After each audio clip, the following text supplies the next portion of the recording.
10 years ago, when I was 14, I was in the hospital for a week. I was scared, paranoid, and my mind was spiraling out of control.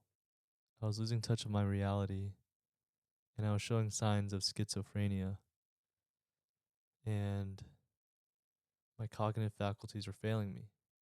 It was due from all the stress, anxiety, and a lack of sleep, and I was falling into a deep depression.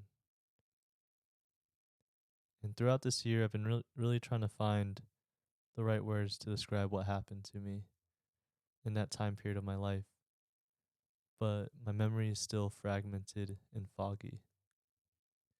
So, in this podcast, I consult my parents to hear from their perspective as to what happened. I would like to emphasize I am not a licensed therapist, and if you're struggling with your own mental health, please seek professional help. I really do appreciate you taking the time to watch this, my story, and I hope you continue to follow my journey. I still am trying to get comfortable in front of the camera. This is weird to me, but thank you. Love and appreciate you. Oh, I guess I could start with mom if she wants to go first as Tucker walks in to the room. This was part of your therapy right here. Huh, Tuck? You might knock over something, you think? I think he's okay. Okay. Well, I think it started when we started noticing something was wrong, was you weren't getting any sleep. And that's because your brain wouldn't turn off, according to what the doctor said. And so, but we took you to the pediatrician. We did the whole, let's see what's going on, because, you were crying. I had to pick you up from school. And then, I think what was transpiring then was, okay, you're in eighth grade, you're getting ready to go to ninth grade, life is happening and coming at you fast. And, you know, I think that's when everyone started talking about colleges. And even though you're a freshman in high school, you're like, what are you talking about? Why are we going there? And then, just school, trying to keeping up with your grades, because then now your grades mean something for high school and for college. And so I think that stress, and then wrestling was coming, and you wanted to start. And I think we were just coming off of your football season where it was crazy. Like, you never played football, and then all of a sudden you decided to play football because your coaches in the summer were like, hey, everyone who's on the wrestling team, let's go out for football. And I think those stresses were different kind of stresses that you've never felt before, where in soccer, and in you were good at soccer. You didn't have to be told what to do. You knew what to do. You were a leader on your team. The expectations of you doing well were there, and you fulfilled them. And I think football came, and it was a different story. And I think your world was turned upside down, because up until then you did well. You did well in school. You did well on the field. You you just performed. And I think that one humbled you, because even when you played football for, what is that? For Creeds, you did well. You did awesome. And then to come to your middle school football team, in your mind, I think you failed. You felt like you let down your coach. You felt like you let down your family, or you let down your friends, your teammates. And I think that's where you truly started spiraling, because I think then you realized, hey, I'm not this perfect kid. Who's going to love me now? Um, so by November, signs were showing. I think we had to pick you up because you got in an argument. I don't remember with who, Oh, I mean, I don't think I got into an argument or actually. just a heated Um, discussion. it was so I'll give you my memory. I don't know how accurate it is, because at that time, I remember it was hard for me to distinguish between dreams and my own, I guess, reality. And I remember waking up so early because I guess the lack of sleep Mhm. and feeling like this, I wasn't sure if this was real or not. Or like, I remember walking down, um, getting there, being dropped off. Oh, this is a different day. This was even before that day, before NHS. Is that what you're talking Oh, about? yeah, yeah. But What was, it was I had to come get you because oh, you were in the having cafeteria. lunch Yeah, in the cafeteria, yeah. and someone started talking about your dad, and Mm, it upset you, and you had a with inner conflict because one, you wanted to hit him, and then two, you know, you your body wouldn't let you. Your mind knew it was wrong to do it, so it was fighting your inner yeah, yeah. self. You had a conflict. Well, that was the doctor's. No, that was when I had to go get him because he was like yelling at the kid because he was talking about you, and all of a sudden he went tense and he couldn't. Yeah, but that was the doctor's diagnosis after hearing Jake tell him, you know, Story. the everything that had No, happened. but that's you're getting ahead of the story. Okay. I'm talking about like I had to go pick him up, and then he kept repeating himself, and then finally we got him calmed down, and he was okay. So we went to see Dr. Lydell, Yeah. and Dr. Lydell and kind of thought like, okay, well maybe because he wasn't sleeping, and that maybe we needed to she wanted to put him on something that would help him rest. So it was like more of an anti-anxiety, like a Xanax. Yeah. And so he took that and nothing happened. But he did fall asleep because I think he slept that afternoon. And then I was like, okay, well, why don't you just relax? Well, it's almost, you know, time for you to be on break. So I guess this was around Thanksgiving, I think, Mm-hmm. or before Thanksgiving, or before Christmas. I can't remember. I have a journal somewhere. I got to find it. And it kind of gets my dates correct. Well, you kept repeating yourself about something. And so I forget. I think it was about Thomas Jefferson, or it was about a president or something. And you kept repeating yourself, and you kept telling me, "Mom, do you know what this is? Do you know? Do you know? Do you know?" And I'm like, "Hey, Jake, we got it. I got it." And I just remember I was like, "Something's not right." So we went. That's when I decided, let's go see Dr. Lydell. And she's like, "It sounds like he's stressed about something. He probably isn't getting any sleep." And so she thought it was more because you weren't getting any sleep. So like usually when people don't get enough sleep, they get kind of delirious and kind of um, just can't think straight because their brain needs to rest and it's overworking. So she wanted to give you something to rest your brain. Well, that next day, I was like, "Did you get any sleep?" And you're like, "Yeah, but you lied to us. Mm-hmm. You had not gotten any sleep. You just wanted to stop worrying us." Yeah. So you're like, "I have to get to school because I have to do something for NHS." Do you remember? Yeah, I remember that now. Yeah. Yep. And then you went to go to NHS. And then next thing you know, I'm getting a call from the nurse again. And Mr. Clark had to like basically hold you down Oh, I because don't even remember that. you went into the Mrs. Solheim was there, and Mrs. The NHS sponsor. Can't Yeah, remember who. because how I remember it was I was walking down the hallway with Nick Sansone, I think my crush at the time. Hmm. And I remember just being so out of it or like in a dream state. So I remember walking into the room, wandering the room, and then I just walked out of the room with, I guess, I don't know what reason. I think I was just overwhelmed, so I just took myself out and just sat on the stairwell, and then I just started sobbing, Yes, and Miss. hysterically, and then Miss Yeah. Solheim found me, Yes. and I don't remember the part where Mr. Clark held me down, but Well, he was putting you like trying to get you down to the nurse, and you uh, weren't complying. oh You yeah, got really yep, upset, and so he was like, "What the heck is going on?" So he'd say, "Okay, just sit in here, and I'll walk you down." And you're like, "No." And so he had to like hold you down because you kept trying to get out of the seat oh, of the wheelchair. because you were Yeah. just, and then that's when you started getting like, just murmuring words, just, repeating yourself. And I think, and then by the time I got there, you were coming down the hallway to the nurse.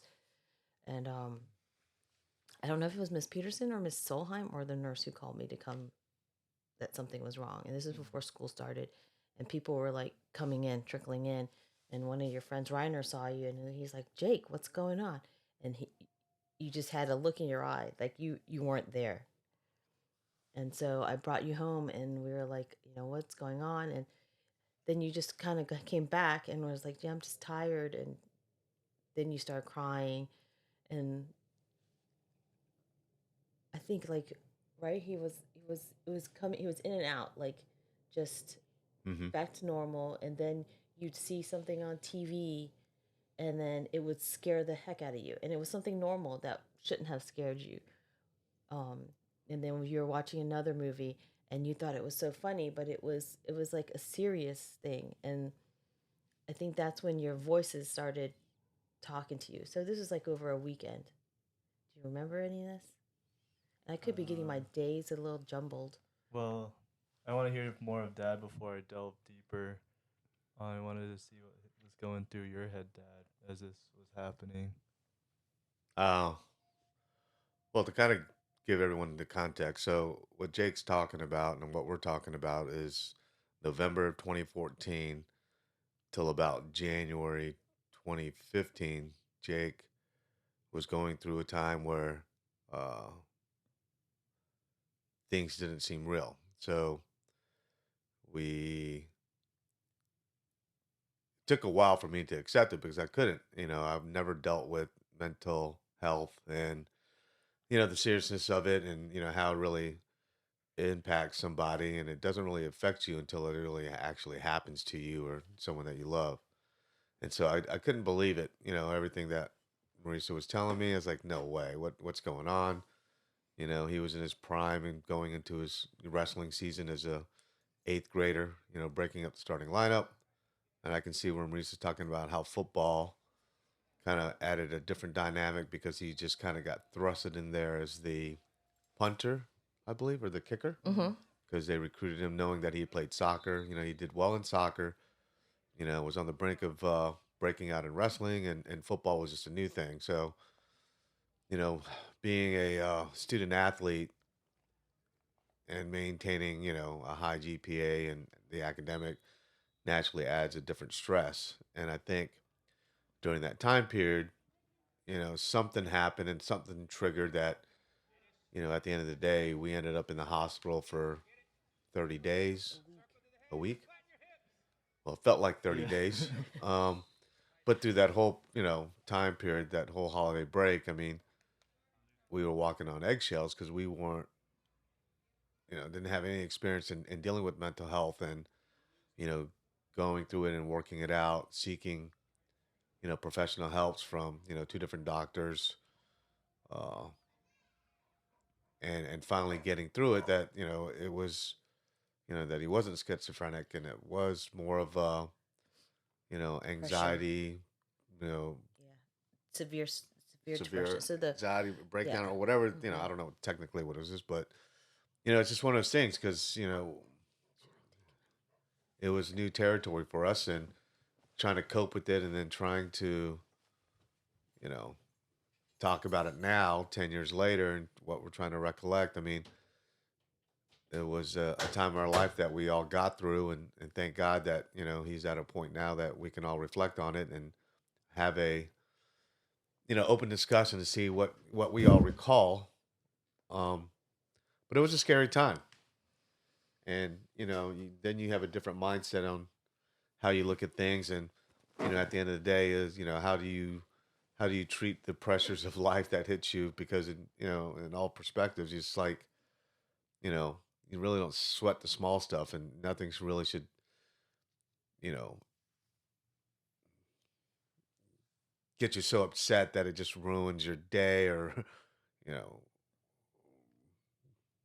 get too emotional about it. I mean, that's why you just think positive and take the high road. But, it was all a learning experience for me because You know, it was something new, but I mean, we got through it, and I don't remember all the details.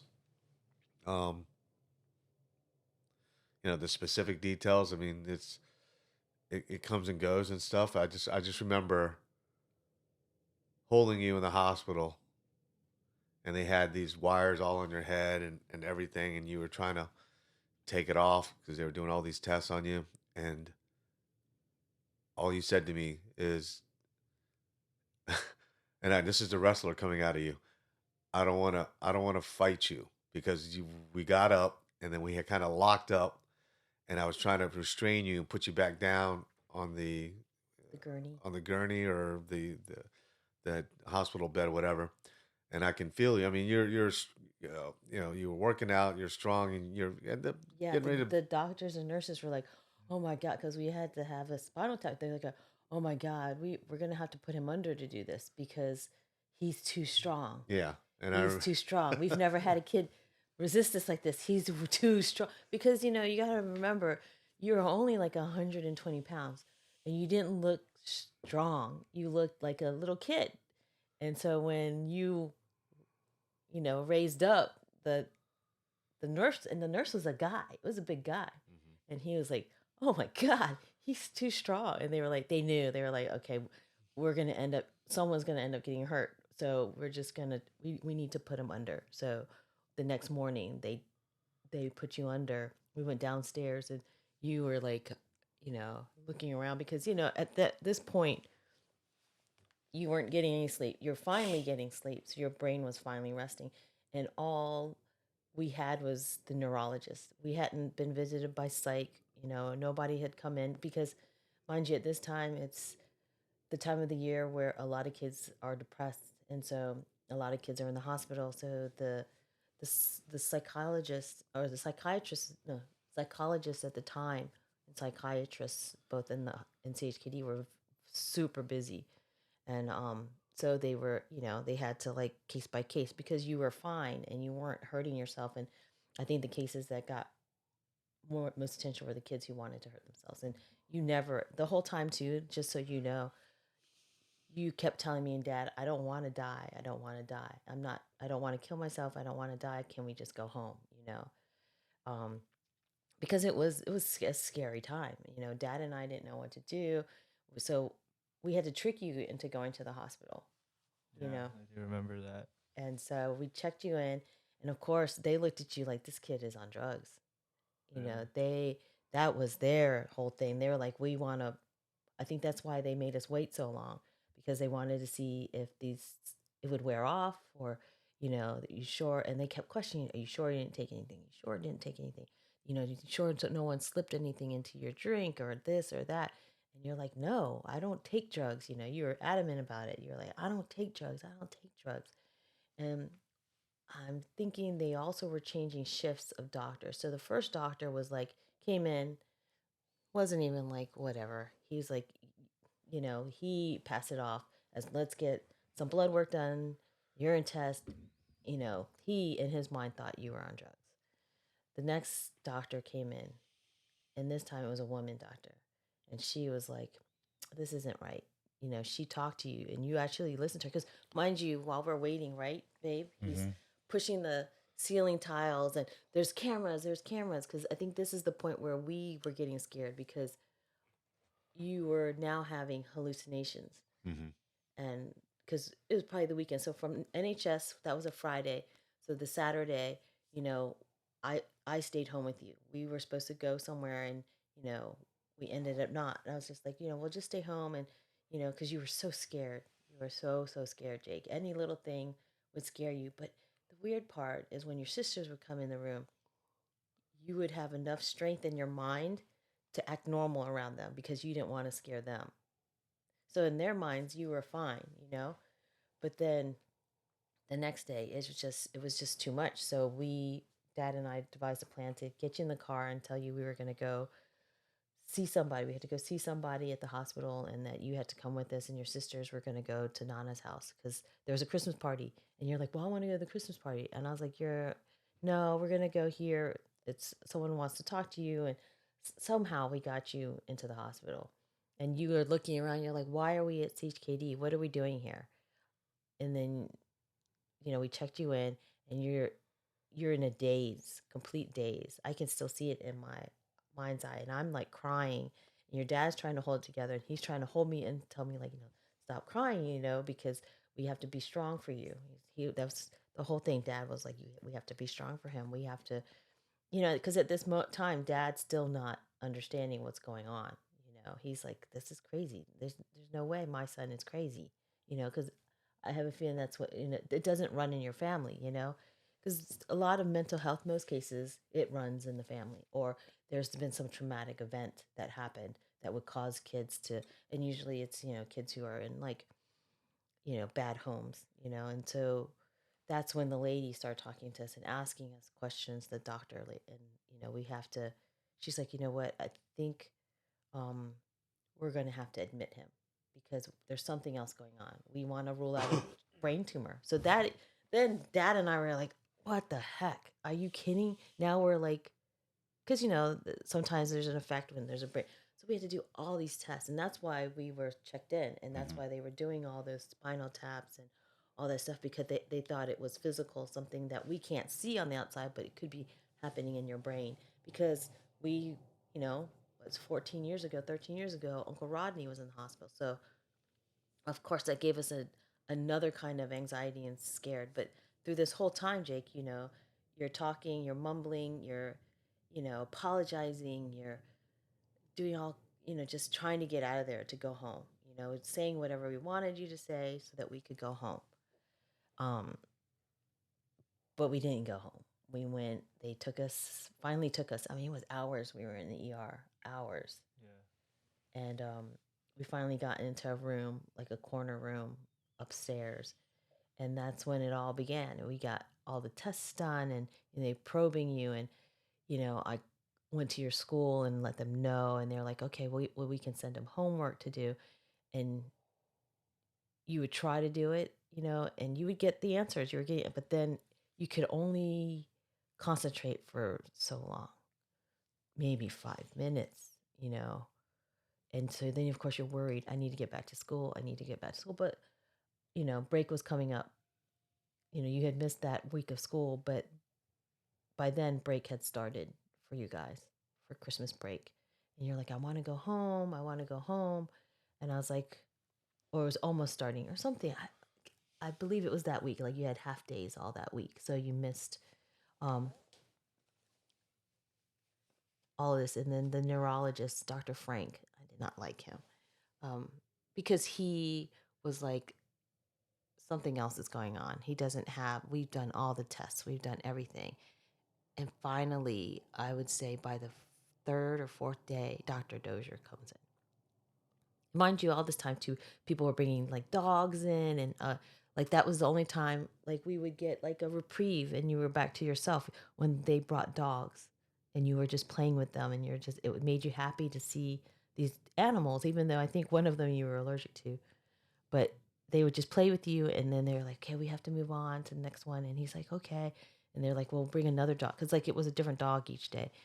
And so we is this getting too long? Long story short, No, right? you're good. um Short story long, I mean. So finally Dr. Dozier came in, because you know Dr. Frank was filling us with all these ideas about like, Is that the one with schizophrenia? yeah, he Yeah. goes, he's drawing pictures for us. Or I think this was like later on when we started going to the office appointments. So Dr. Dozier finally came in, and he's like, hey, I'm Dr. Dozier, and very soft spoken, very nice old man. I don't think he was probably like in the 60s. I don't know how old Dr. Dozier is, but very calming, very soothing. And his presence made you calm, which was different from the other doctors. Like you didn't like Dr. Frank. You didn't like, I think there was another doctor that came in, that one of his partners.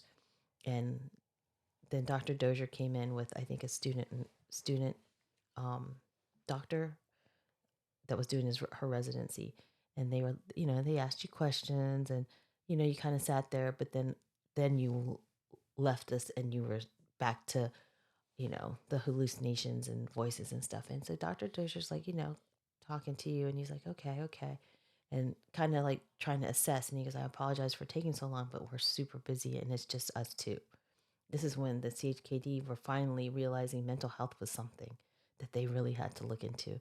Um, so we were fortunate that we were able to get you in the hospital, because a lot of kids don't have that, and he was like, it's good that he has a mom like you that's advocating for him, because most of the time they'll send you home. And I'm glad you guys stayed, and we're going to fix this. And he looks at Jake and he's like, Jake, this is temporary. This is something that you're going to get over, but it's going to take time. And I think that sudden relief in you. So he goes, look, we're going to put you on this medicine. And this medicine, these two medications that I'm going to give you are going to knock you out, and you're going to finally go to sleep. He goes, a normal person who's not having these issues, if they took this medicine, they would be knocked out almost like in a coma for weeks. But I'm going to give it to you, and you're just going to get actual sleep. And it was called Abilify. And he's like, we're going to start out slow, because they had to ramp you up, because if you gave too much, it could be disastrous.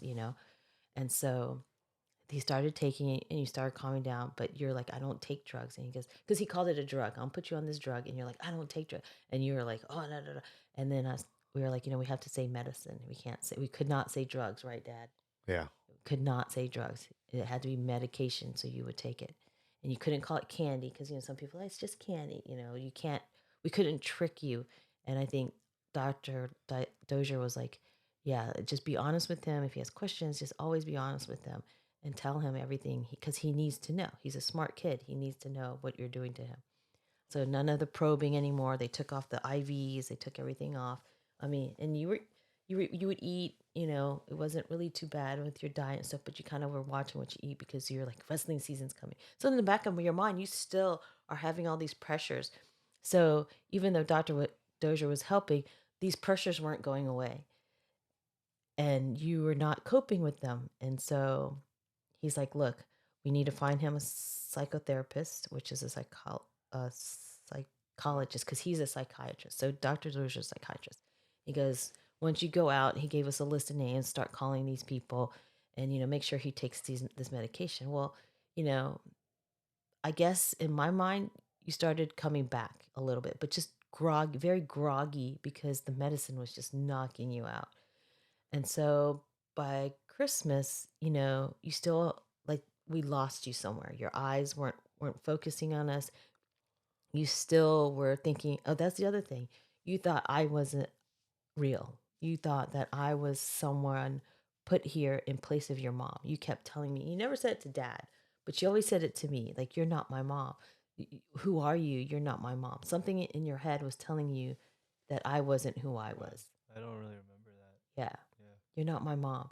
And then you would, I think you were talking to the doctors, and you were like trying to pull away from, because I was always there. One of us was always there. And mind you, we didn't tell your grandparents, we didn't tell your sisters, we didn't tell anybody what was going on, just because, we didn't know what was going on, and we didn't want to worry anybody. But then, they knew you were in the hospital, and everyone was like, can we come visit him? I was like, no one's to visit you. No one's to come here.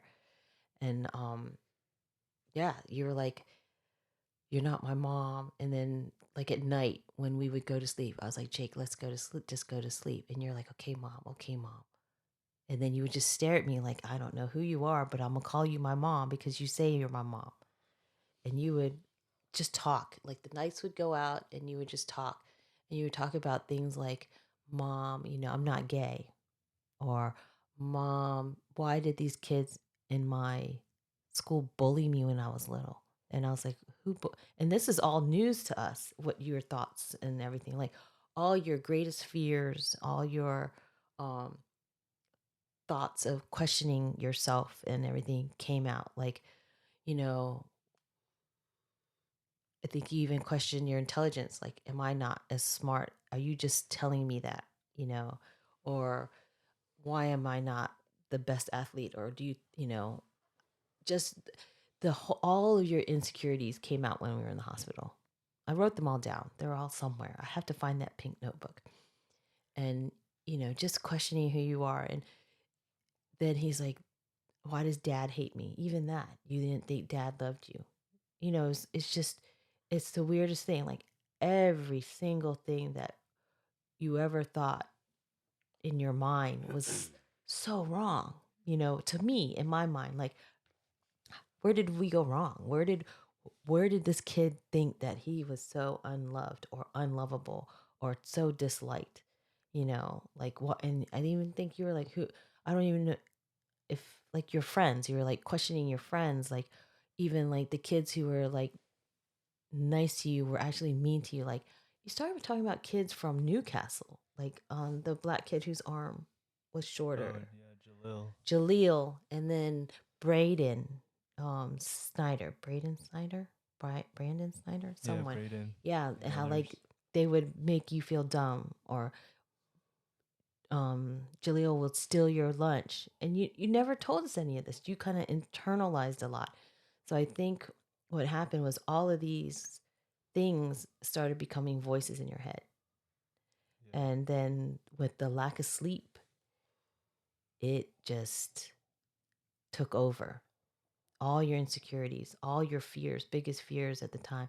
I think you were, because they started talking about schools and colleges. You guys had just gone to UVA, and you're like, oh my gosh, that's just around the corner, and maybe I'm not good enough to get in, and things like that. Like I think the fear of life was coming at you, and that's normal, but the way you coped with it wasn't normal. All the questions when you're in puberty, and I think it all came crashing in on you. And so, like, well, so then back to, Dr. Dozier. He's like, Jake, you're going to get through this. It's going to take a while, but you have good parents. You have, because, then we were thinking there was a possibility to check you into a mental institution, and our biggest fear was like, but what's going to happen to him? So the nurses said, there's a place where you can go with him, where you would stay in there with him instead of sending him to facilities that are just with the kids there and, other kids. So we were talking about that, and, they were trying to find you a room in that kind of facility. But then Dr. Dozier's like, no, he doesn't need that. He goes, that's the worst place you can put him. Because one, he's not like those kids. He's not having a mental where he needs to be hospitalized. He is just in a state of mind where his brain needs to rest. It's just, because think of it as a muscle, and your brain is a muscle. Because when you're like a normal muscle, you're constantly using it, but it gets to rest. But imagine his brain is constantly, and it never gets to rest. So what happens is it starts manifesting things differently, and that's when you get into depression and things like that. He's like, because at this point, Dr. Frank is like, it's schizophrenia, we see it, it's schizophrenia. And he is like, that is the furthest thing that Jake has. He is not a candidate for that. He may have the symptoms, they're very similar symptoms, but he does not have that. One, he doesn't have the history. It's usually men, family history of it, or some kind of traumatic event where the kid has to pull himself out of the moment, kind of like protect himself. Because it is not that. He has mood disorder, a mood disorder, which is depression. And he's like, and he's like, the worst case scenario is he has to deal with this for the rest of his life, or he has to be on medicine for the rest of his life. Because, but I don't think that that's the case. I think he'll probably be on medication for a while, but I don't feel. But he goes, but we'll see. We'll put it in. Let's go ahead and put him on Abilify, and I think they put you on the other med, the cytopram, or it was called, Yeah, cytopram. or but there was a what you call it name for it, uh, I have no Celexa, idea. or something like I that. don't remember any of that. So yeah, so he's like, you can go home. Once let's start you full day on Abilify, and then you can go home. So we brought you home like right before Christmas. Yeah, and I do remember that very night. Grandma actually had cooked sinigang, which is funny because she actually cooked sinigang last night. And I just remember all the Christmas decorations being up. That was, I And think, the first year that I didn't decorate the house as much as I usually do. And I think it, like each year, I slowly built on it because I just wasn't feeling the Christmas spirit, But then yeah, I couldn't not do it because your sisters, sisters were still very young. yeah. And who was watching Tori and Elwell? This was My all parents, happening. my parents were Um, here. They stayed. So they okay. knew something was going on. But we didn't tell them because, your grandparents are old school. Even though I think your grandma Aurora and grandpa kind of understood, um, you know, the whole mental health thing. I think they kind of understood because they had some issues with Uncle Randy, which I think you should talk to him about. And I don't know if he'll ever talk about it. So, um, yeah. So they kind of knew a little bit about mental health, and being nurses, I think they saw it. So of course, they worried. Grandma Aurora always worries, and she's just like, "Are you sure? What's going on? What did you do? Are you sure it's not drugs?" She went to that typical medical. There's got to be a medical reason. And so she was worried, but they would watch her sisters, and then Dad and I would switch off. I stayed with you most of the time, but then when I needed a break, Dad would come, which was rare because I would not leave, and Dad would make me leave Yeah. the Yeah. hospital. Were He's you like, still working a lot too, Dad? Because I know during that time, Yeah, I was in the middle of selling Require. yeah, it was a busy time then. Yeah, we actually sold 2014 in mm-hmm, February. So I was working and trying to get that deal done, and we closed in February of 2014 that same year. So it was a very stressful time because that deal was going back and forth, and had almost fell apart. I was going through some tough times with my business partners, and this was happening. And the only positive thing that I can say that it all came out of it was, you know, I'm glad it happened while you were still with us, because I don't know how we would have dealt with it if you were off to college and then it happened.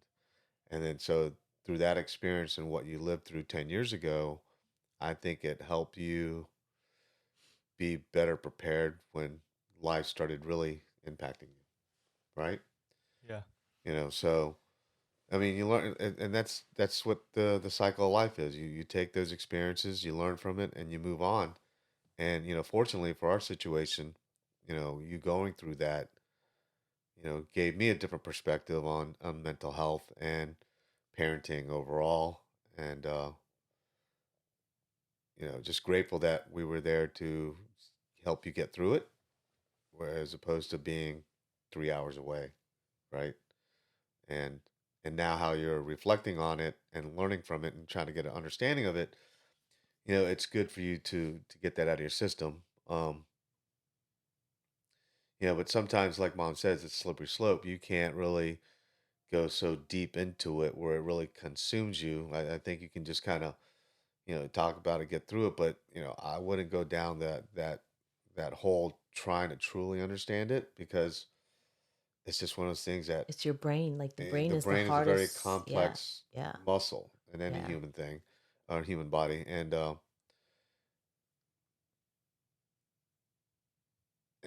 just, I mean, I guess, I mean, just be careful in going through it. I mean, it's good to talk about it and learn from it, but to try to figure out the whys of it, I think you're chasing perfection, right? And nothing in this world is ever perfect. And going back to Mom's opening statement on that, is that trying to be the best soccer player, trying to be the best wrestler, the best student, and then, best football player, and all these pressures that are on you, trying to be the number one in everything that you do. I mean, it's good to be competitive in that, but no one's going to be perfect, and people do fail, and people, trip, fall, whatever it is, and you learn from it and move on, and that's how character is built, right? So, Yeah. I mean, I think too, when, after talking with Dr. Dozier, and he's like, we were trying to find you a psychotherapist. It was hard. We went through a few and it was not helping. And you had some dark days where, like, you kind of were like, this isn't helping. And you would start, you're hearing the voices again. And I'm like, this medicine isn't working. So we pulled you off of it. And so finally, when we went to Dr. Dozier, he was like, no, you cannot pull him off of that. It just takes time. This is not going to happen overnight. You'll see glimpses of him, but he'll come back to you. Because this is like by after Christmas, we saw him and he's like, look, because we were still also seeing Dr. Frank, and he's like, I don't agree with Dr. Dozier. And, we were like, okay, look, we were getting two sides, two different opinions. So finally, Dr. Dozier's like, well, look, I have, because I know you're still trying to find somebody for his therapy. I know somebody, but, he's semi-retired. He does, like, he's a very popular, or I don't know if the popular is the word I'm looking for, but he does all the cases. Like, so if you see cases in the news, and the psychologist that comes and talks to these kids who are like, who do something and that makes them newsworthy, he's the one who comes in and talks about it. He's like, but the problem is that his wife just passed away, so he's not taking on any new patients. But Jake, I something about you that I just think that he would be interested in your case. And so he goes, let me see if he'll see you. And then so he called them, and then he called me back, and he's like, here, Dr. Zwimmer, would like to meet with you first before he commits to anything. So we go and we see him and we talk to him, and of course I'm crying, and you're just like, this woman keeps crying. What's wrong with her? Who is this woman? Because at the same time, you're still thinking, I'm not your mom, even though I'm there all the time. I'm making you food. I'm trying to, worried. You see the word, and I think that's what it is that it was a different mom than you were normally used to. Like, this isn't my mom. She's normally the one who's like, oh, let's go, da, da, da, da, da. My biggest cheerleader. But now she's so worried, and she's whatever. So, anyways, he's like, look, I will commit to having him come and be his doctor, but he has to be here 3 days a week. We have to start out 3 days a week.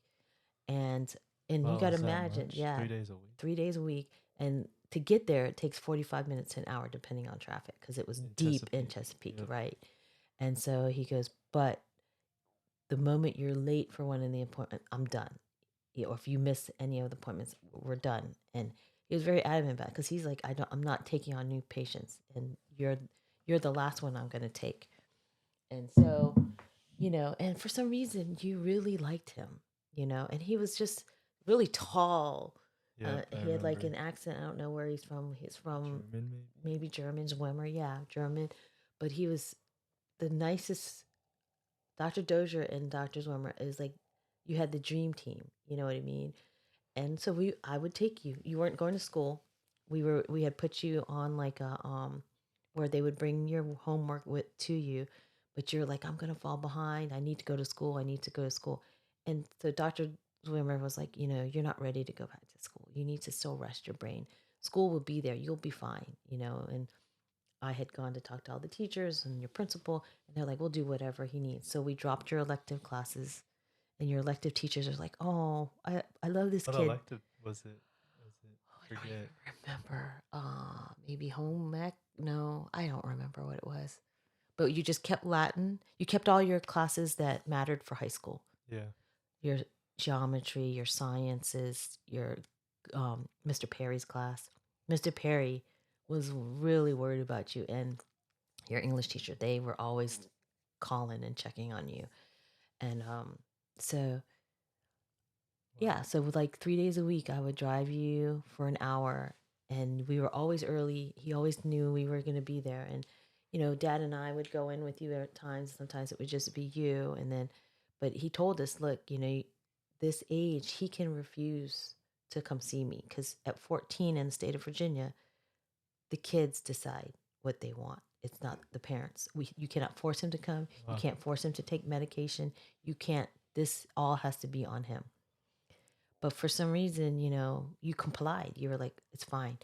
And each time you would come, it would be different. Like, I think you were, slowly coming out of it. And he knew it. and he was like impressed with your, because he would give you like things to think about, because I think he realized like, look, this kid needs coping skills. He has no coping skills. And I have a feeling that the reason you didn't have coping skills is because you didn't have to cope with anything. Life was blessed, and I think maybe we should have made it hard for you. I don't know. We don't know. We don't know what the right mix is. And he taught you coping mechanisms, how to breathe, to take those deep breaths and like just breathe and clear your mind. And I think that's it slowly started helping, along with the the drugs that you had to take, or the medication that you had to take. And so the next time we saw Dr. Dozier, he was like, wow, this is Jake. I think I get to finally meet the real Jake. And I think something opened up, and then you were back in school. Your grades are still great. I mean, everything, you would work on it every now and then, and I would bring it to school. And the weirdest thing, Jake, is like no one was teaching you these things. You were doing it all on your own. You know, it, Really? your all your work for school and everything. Because sometimes I would bring you in, like you would like convince me I can go in, I can go in. I would take you. Next thing you know, a minute, not even you were there, not even 20 minutes. Mrs. Ochavi, the first time the nurse didn't know what to expect. She's like, something's going on. Why? I don't understand why he's always here. Blah blah blah. Who told him that he could come in here? Blah blah blah. And so then your guidance counselor, she knew, and she was like, she went in there and laid that nurse a new one. Oh wow. If this kid wants to come in here just to sit and get away, whatever, you let him. Don't, if you have a problem with it, send him, bring him to my office. But he is allowed to come here anytime he pleases. You had an open pass. You can just walk out of your class. Like all your teachers knew if you walked out of the classroom, they knew where you were going. You weren't trying to get in trouble. You weren't trying to do anything. They knew that you needed to go up and go. And so, and they will just let you. They never thought, and everyone in your class was like, what's going on? What's going on? Why does he get to leave? Why does, because they didn't understand. Nobody was told what was happening. You would just leave. And then Yeah. slowly, we got you tutored, and we would go to JC, what's the library, and TCC, and you would go and sit in a room for 3 hours with your tutor, and he would come back. He taught you how to use an index. Like nobody taught you how to use indexes in classes anymore. So he taught you how to do that. And so you would work through homework with him. And then finally he's like, oh, you were like, I need to go back to school. I need to go back. So then we worked it out. So the periods that you didn't have class, you would be in the library with your tutor. They allowed you to, because normally they don't let outside tutors come in. Usually it has to be a school sponsored tutor, but the school system wasn't catching up. They weren't. They kept saying, "Yeah, we'll send someone, we'll send someone," and the ball got dropped. So we hired our own, and so they because Virginia Beach school system dropped the ball, your principal's like, "Yeah, send the tutor in here." So you had like another woman teacher. She did math, and then he did the other classes, and they would come in, and you would go to the library, and the librarian's like, "What's going on? Who are these people?" And then, so of course, then they had to explain to Mrs. Wolf. What's her name?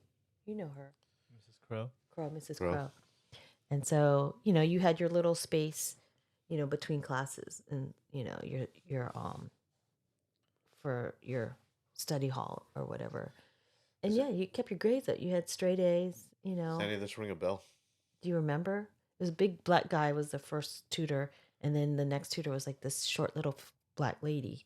Yeah, I vaguely remember the tutors, but I'm thinking back to that time period. I do remember feeling all the eyes of my Yep. classmates and Watching peers, you, yeah.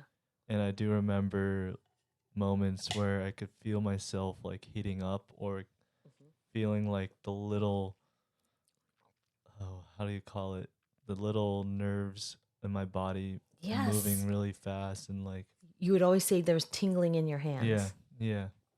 And it was this really strange experience. I think it almost felt like I was a ghost when I was back at school because so many people were either like worried, concerned, even like unsure of if I about why like I was back at school or like why wasn't I at school. So I definitely felt the eyes of, I guess, my peers of society constantly watching because I was very what was going on with me was very weird, and even some of the teachers and adults didn't really understand. Hmm. Uh, I could remember when I was like sometimes librarians that weren't in the loop would come up to me like, "Oh, shouldn't you be in class?" And then I remember trying to hold myself together, but managing something, saying something that was able to get me through. Because there's a lot of moments in that year while I was at school where I was like on the verge of a breakdown, but something, I guess, in me was able to pull through. I think it was like a lot of the stuff you were working through with Dr. Z, because Mhm. you saw him for like 2 weeks before you went back to school. So you had seen him like 6 times. And so I think he Wow. was teaching you breathing exercises. I think even your dad was telling you what to do, like Yeah. breathing exercises and trying to relax yourself and to calm yourself down. And And I then think those were working. one memory I recall that's very vivid in my head was when we went to Chicho's Strawbridge for the first time. When I went with dad, I think this was one of the um few cases where I was like out and about, and I remember seeing the construction of Strawbridge, and I remember following, shadowing dad, and I remember seeing the electrician and seeing a flask in his pocket, and I asked him like, "Oh, dad, what is that?" And he was like, "Son, that's alcohol." And I don't know why I remember this certain memory very Huh. vividly. I think it was almost like I saw it as like almost like a metaphor for myself of like this renovation. You know, and that's actually so. Mm-hmm. Yeah, so Yeah. Recar sold in February 2014. Mm-hmm. So what we were going through that time period is we were doing the construction of Strawbridge. Mm-hmm. Yeah. So that's what we were business wise. That's what we were working on because we just bought the franchise in Mm-hmm. October. Yeah. And we opened up on And Thanksgiving weekend. no, March. So Oh, we did March. construction. We bought the franchise from the bill in October. Then this situation happened in November. And then we opened up Chicho's in March of 2015. So we were doing, I was doing construction while you were in the hospital. Mm-hmm. That's what I was working on business wise. Yeah. It's Require already crazy happened. how much stuff was going on all the Yeah. time. Now that you Yeah. mentioned that you saw that you Yeah. was going there doing Uh-huh. the construction, there, I was Yeah. like, okay. Yeah. So that Because was, yeah, so like you can even see the progression if you look at the pictures at that time. Like we took our family pictures early, and everything seemed like we were a happy family. Mhm.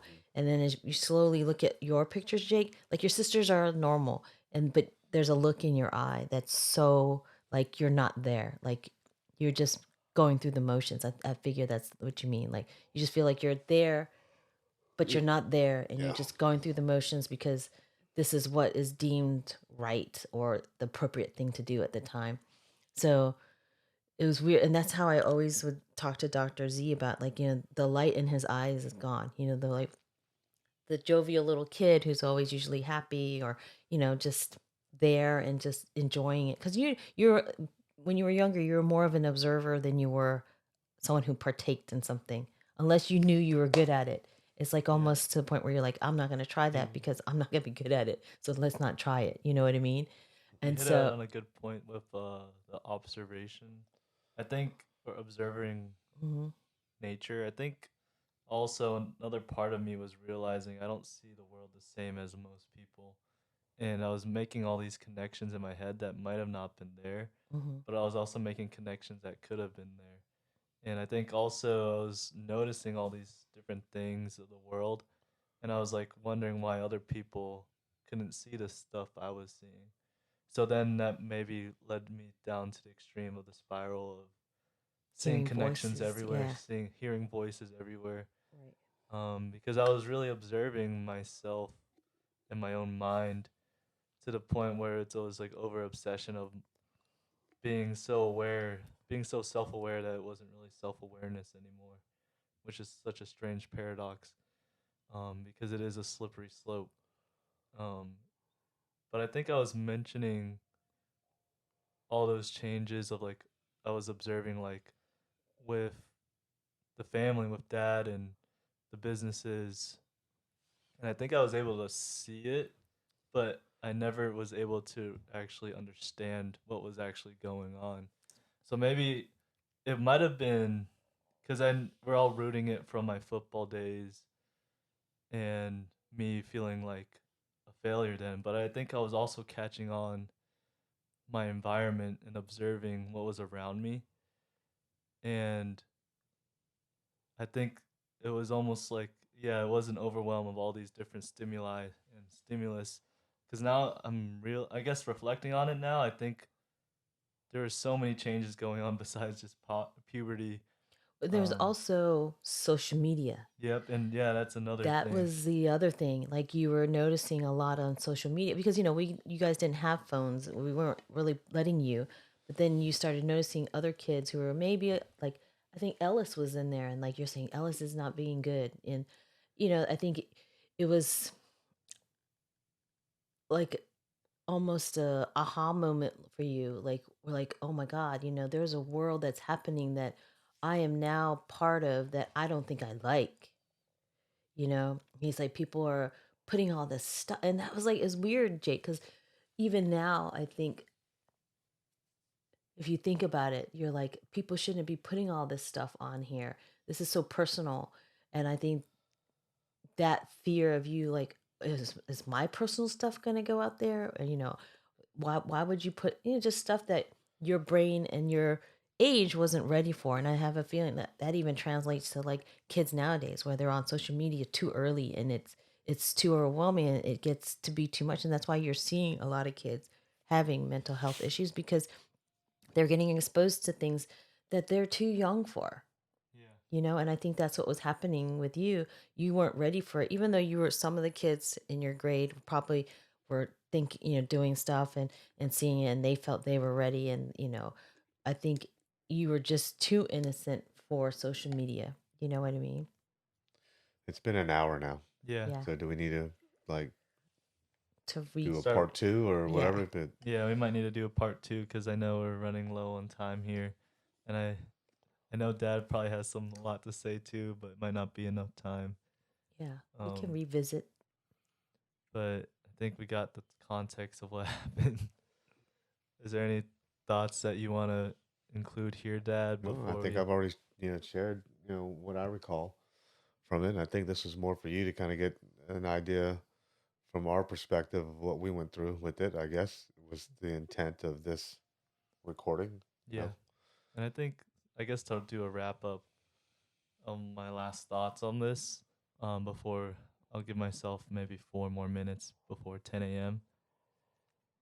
I think it's a bit, I don't know, ironic, I guess, lack of a better word, that I guess we're documenting all this because in my head, if I was my 14-year-old self again, I remember feeling like I was being recorded all the time. Mhm. And it's strange to see that now, 10 years later, I'm recording myself intentionally, um, and expressing all my feelings and all my thoughts out there in the world. And people still come up to me, like a lot of my peers and friends, like, Jake, you share so much about yourself. Aren't you worried that you're being too vulnerable?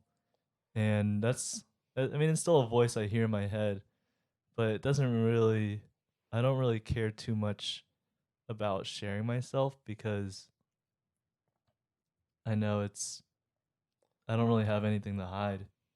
And I know I just see a lot of parallels with, I guess, I don't know, leaders or artists or people that just express themselves like musicians. And I know in one of my newsletters, it might have been like a concerning clip to send in the family group chat of Kanye West of people thinking he's crazy. And people do think I'm still crazy. And I know I'm crazy in the standards of society and what's normal. So it doesn't really bother me being called crazy, which is funny because I don't know, crazy Charlie's, and that's the whole flag I'm flying under now. It's almost symbolic of that, of not being fearful of being deemed crazy. Um, and Yeah, I just wanted to say that lasting thought, but I do hope to continue on this journey, and I hope you people watching stay tuned. And yeah, that's pretty much it. Do you guys have any other lasting thoughts on that? Mm-mm. No. Nope. Nope. All right. Well, it's 9:59. Doing some filler before 10. Um, subscribe to the newsletter. I think I'm on my third newsletter. The fourth one's about to come out on Sunday. I think that's just a way for me to connect with people on a more intimate level. You'll be able to read all my thoughts in a more succinct manner, I think, in that medium, because here we kind of just riffed and I guess siphon energy off of each other, so it could be like a spiral of words and conversation. But I think that's the beauty in it, is that we're able to just express what's on our mind, not really think too much about it. But yeah, it's 10 a.m. So thank you guys for listening an hour on this, and hope you guys come back for the next one. All right. Bye. Bye.